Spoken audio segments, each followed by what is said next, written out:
Problem solving in chemistry tests true understanding because it asks you to apply ideas to new situations instead of just remembering facts. Think of chemistry like a toolbox, and the ideas are the tools, not labels on the toolbox. When a problem asks you to predict what happens in a reaction or to calculate how much product forms, you have to choose the right tools and use them step by step, which shows you really know how those ideas work. If you only memorized facts, you might recognize a name or a formula but not know which idea fits or why a method works, and that will make the problem hard.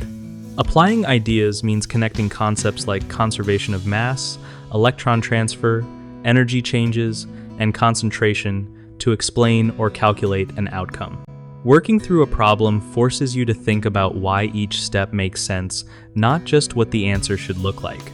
Students often try to match problems to memorized examples and get stuck when the problem looks different. So a quick fix is to identify what the question is asking and which core idea applies before doing calculations. Another common mistake is skipping units or thinking numbers alone prove understanding. So always check that each step makes sense conceptually and that units line up.